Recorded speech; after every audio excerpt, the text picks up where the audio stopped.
The Crimson Widow of Wetherwyck Hall. The villagers of Wetherwyck spoke her name only in whispers. Lady Isolde Ashcroft, the last mistress of Wetherwyck Hall, whose beauty was as legendary as the ruin she left behind. Nestled atop the mist-laced moors of Yorkshire, Wetherwyck Hall loomed like a tombstone against the slate-coloured sky.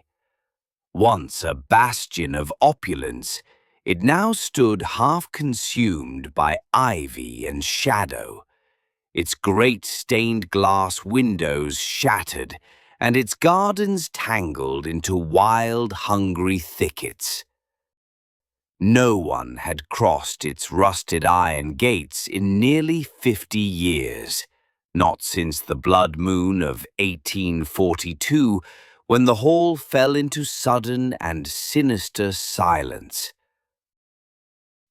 I first heard of the place through my studies of obscure Victorian folklore. As a historian of the macabre, I had pored over crumbling letters and yellowed diaries, tracing whispers of a noblewoman whose guests disappeared, whose suitors vanished, and whose mirrors were always covered.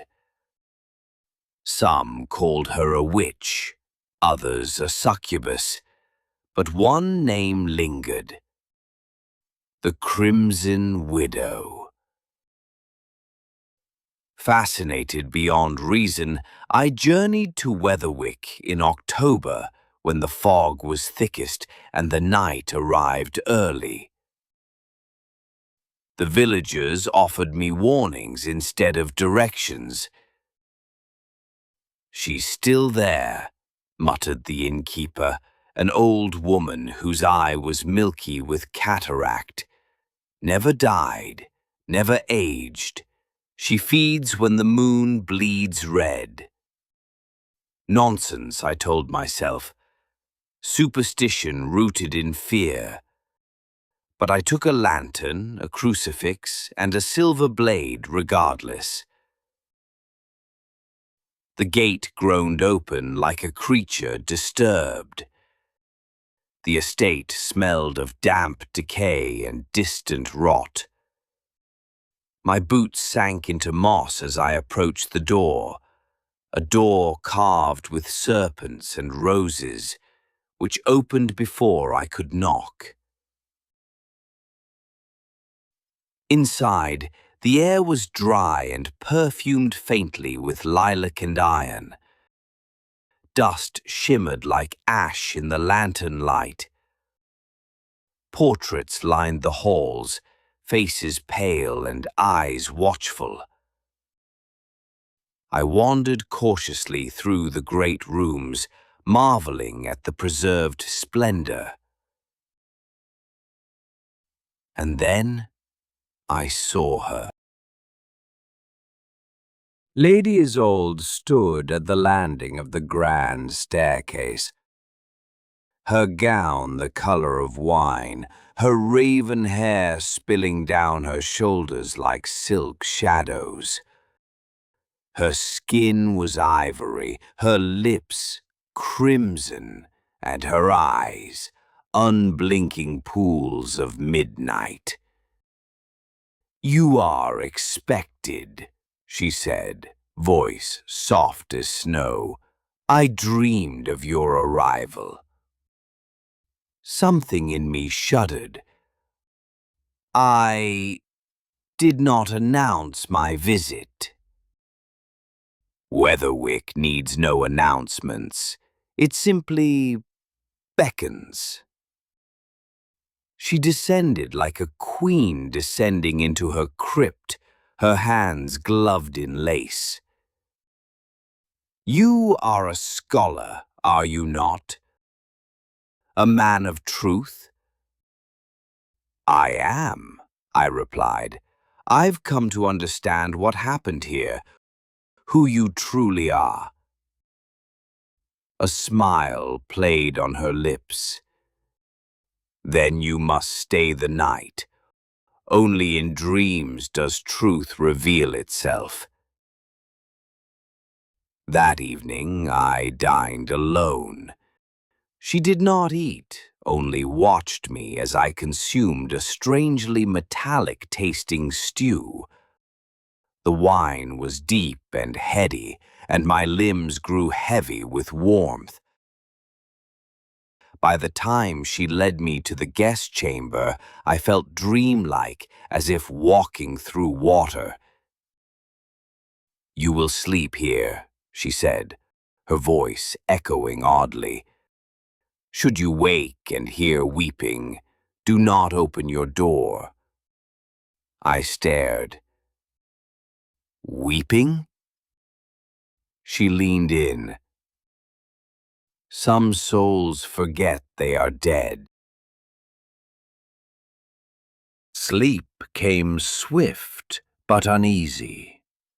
I dreamt of a grand ballroom filled with dancers, noblemen and noble women waltzing with bleeding eyes and stitched mouths, their movements jerky and marionette-like. At the center stood Isolde, spinning alone in her crimson dress, her face lit with hunger, not joy. I awoke to soft sobbing outside my chamber door. It was not a trick of the wind. It was unmistakably human. A woman's voice, trembling with grief. "Please," she whispered, "please, let me in." I froze. My fingers gripped the crucifix under my shirt. I dared not speak, dared not move. Then came a low growl, inhuman and guttural, and the weeping turned to a wet, choking gargle. Then silence. I did not sleep again. At dawn, I found Isolde in the conservatory, among dead flowers that still stood upright, as if petrified. "You hurt her," she said, without turning. "Yes," I admitted. "Was she a ghost?" Isolde turned, her eyes rimmed in red. "A ghost is a memory. She is more than memory. She is what remains when one dies unfinished." I stepped back. "How many are here?" She tilted her head. "As many as I've loved, as many as have betrayed me, as many as have come, like you, to understand." My heart thudded. "You killed them." "I freed them," she said coldly. "From deceit, from aging, from death itself. They are part of me now." And I saw it then, how the paintings along the hall had changed. Where once there were nameless nobles, I now recognized their faces, each one the same as the people I'd seen in my dreams, in the diary sketches, in the missing persons reports. Each one was someone Isolde had charmed and claimed. "Who are you?" I asked. "I was born in 1573, she said simply. "Married thrice, buried twice, betrayed once." She drew back a glove, revealing a hand like alabaster bone. He turned me in Florence, a painter obsessed with immortality. He gave me blood in the guise of love, and when he tired of me, he cast me into the crypt beneath the Arno. But blood remembers, and vengeance endures. I swallowed hard. So you kill to survive? No, she whispered. I kill to feel, to remember what love once was, and what betrayal cost. Her gaze met mine. But you are different. I turned to flee, but the door behind me vanished, replaced by stone and vine. You stepped into a house of echoes, she said. There is no leaving unless I will it. I spent the next 2 nights in terror. The halls changed around me. Time twisted. I saw shadows reenact ancient deaths. I found myself weeping at the sight of a child's rattle, inexplicably left on a windowsill. Isolde visited me only to speak in riddles. Each man I take leaves behind a shard, she told me. A fragment of soul. You are full of shards, little historian. Whose ghost do you carry? I began to doubt myself, my memory, my purpose. Perhaps I had been here before. Perhaps I had always been here. But on the 3rd night, the moon turned red, and the feeding began. The hall was alive with screams. Figures in tattered gowns clawed at the walls. Mirrors bled. The floor warped into a mouth, and laughter echoed through every corridor. I found Isolde in the ballroom, surrounded by dancing corpses.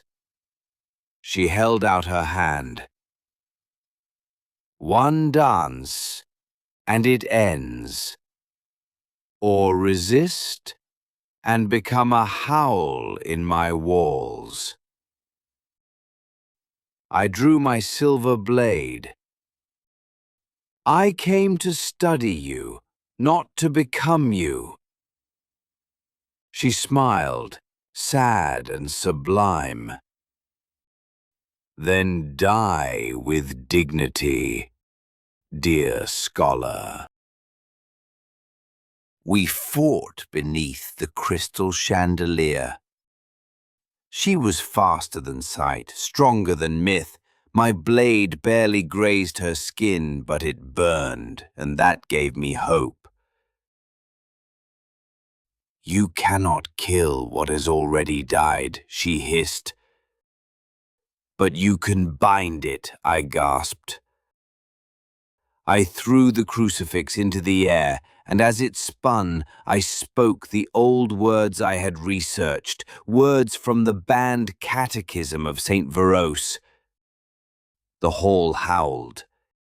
Isolde shrieked, writhing in smoke and flame as chains of light wrapped around her form.